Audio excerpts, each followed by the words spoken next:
I'm adopted, and my biological mother was 17, and so was my biological father. She was 7.5 months pregnant when she decided to go to Planned Parenthood, which is the largest abortion provider in the world, and they counseled her to have a late-term saline abortion, which is a saline solution that is injected into the mother's womb.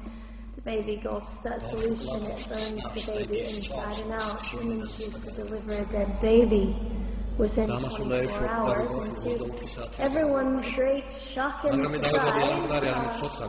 I didn't arrive dead on April 6, 1977, in a Los Angeles County abortion clinic. What's fantastic about this, about the perfect timing of my arrival, is that the abortionist was not on duty yet. So he wasn't even given the opportunity to continue on with his plan for my life, which was death. And I know that I am in a government building, in a beautiful one it is, and I love your country. But I know in the age that we live in, it is not at all politically correct to say the name of Jesus Christ in places like this. To bring him into these sorts of meetings because his name can make me so terrible. But I didn't survive, so I could never feel uncomfortable. I survived so I could stir things up a little. And I have a great time doing it.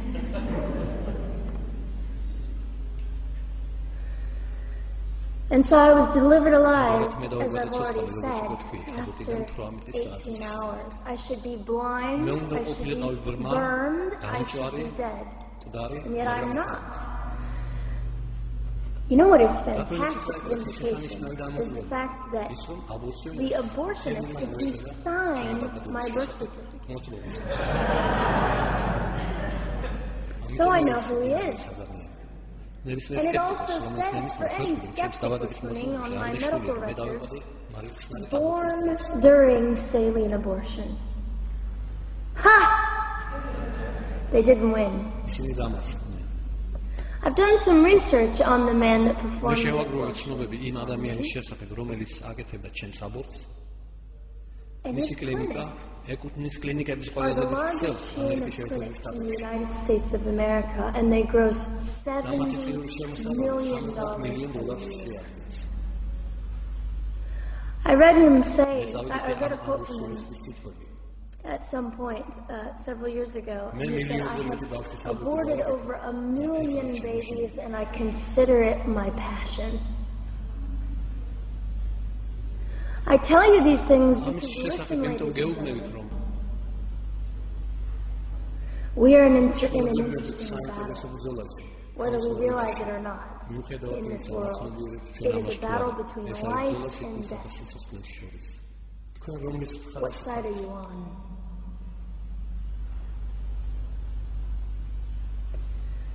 So a nurse called an ambulance and had me transferred to a hospital, which is absolutely miraculous. Generally, the practice at the time, and up until 2002, in my country, was to end the life of an abortion survivor by strangulation, suffocation, leaving the baby there to die, or throwing the baby away.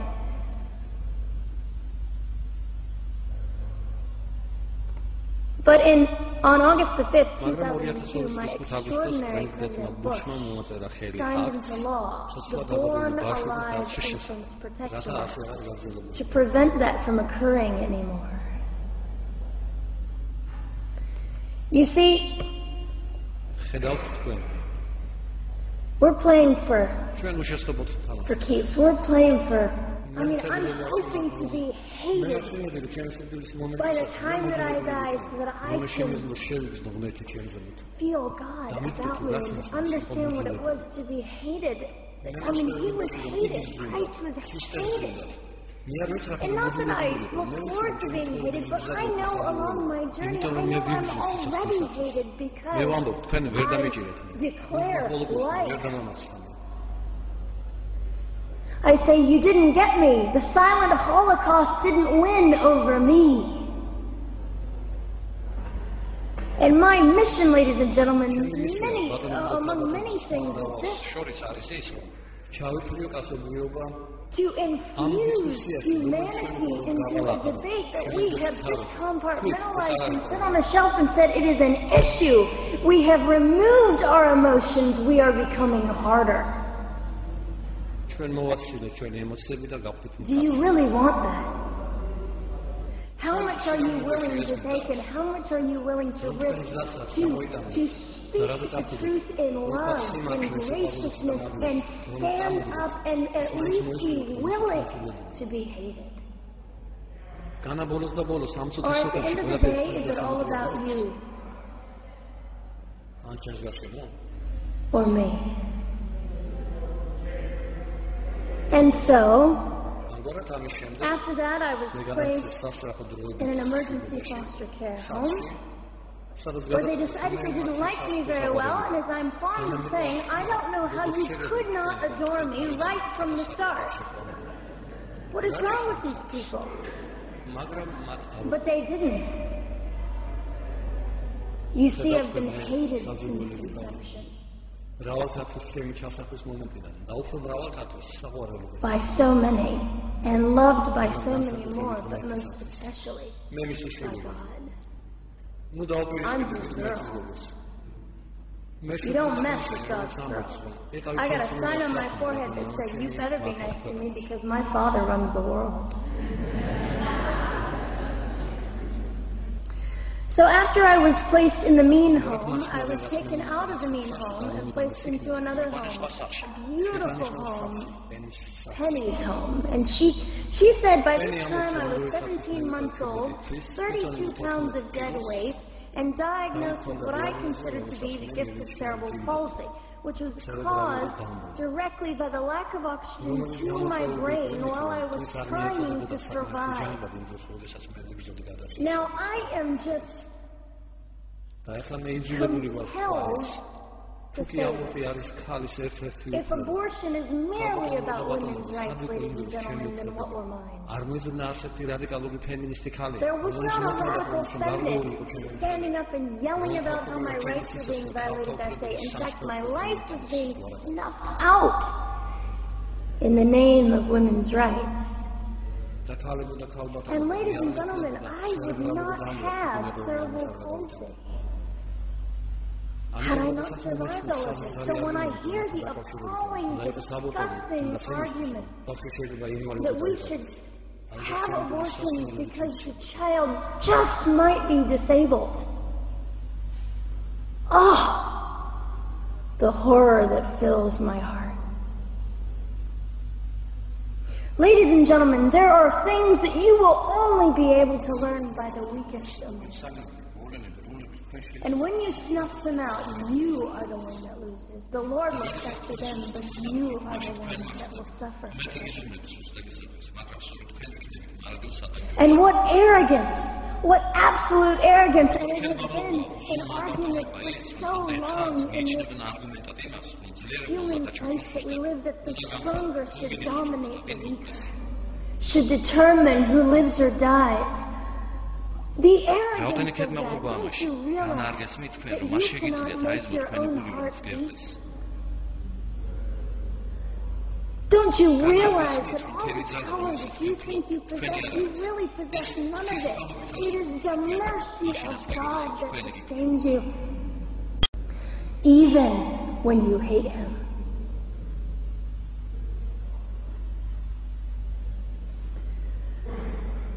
So they looked at my dear Penny and they said, Gianna will never be anything, which is always encouraging.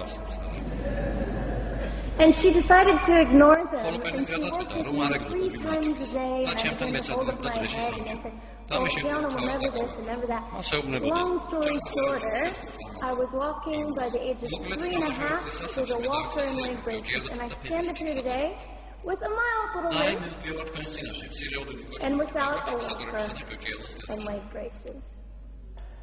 I fall gracefully sometimes and very ungracefully at other times, depending on the situation. that I consider it all for the glory of God. You see, ladies and gentlemen, I am weaker than most of you, but this is my sermon.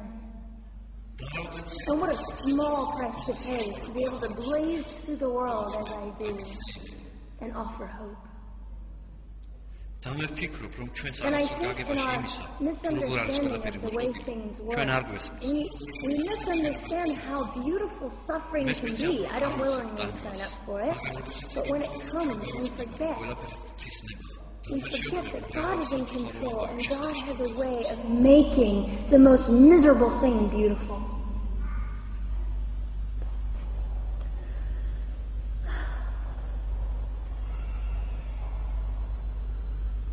I have met my biological mother. I have forgiven my biological mother. I am a Christian.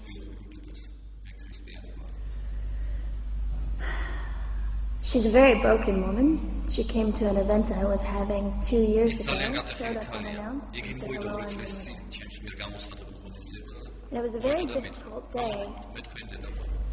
And yet, while I was enduring all of this, you'll probably think that I'm silly, but I was sitting there and I was thinking, I don't belong to you. I belong to Christ.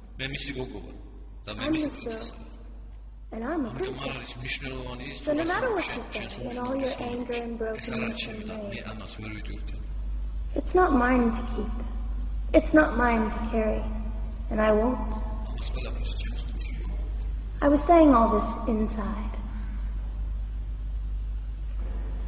So ladies and gentlemen, you have an opportunity. But for just a brief moment, I would like to speak directly to the men in this room and do something that is never done. Men, you are made for greatness. You are made to stand up and be men. You are made to defend women and children, not stand by and turn your head when you know murder is occurring and do nothing about it. You are not made to use women and leave us alone. You are made to be kind and great and gracious and strong and stand for something. Because men, listen to me. I am too tired to do your job.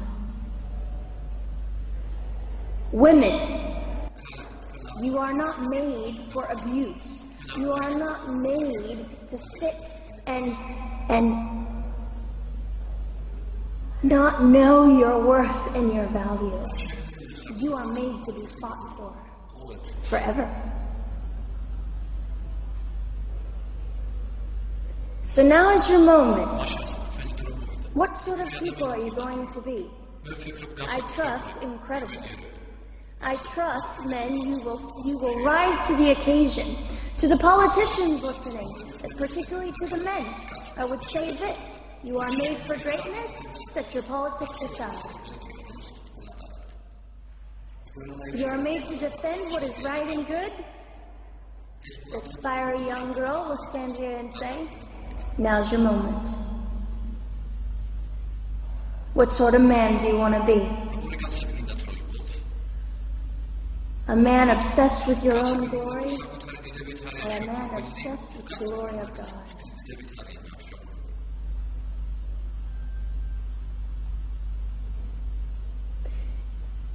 It's time to take a stand. This is your hour. God will assist you. God will be with you. You have the opportunity to glorify and honor God in 2008. I'll just end with this. Some of you might be slightly annoyed that all I keep doing is talking about God and Jesus. But how on earth can I walk about limping through this world and not give all my heart and mind and soul and strength to the Christ who gave me life? So if you think I'm a fool, It's just another jewel in my crown. My whole intent in living here is to make God smile. I hope some of this made sense. It just came from my heart. God bless you.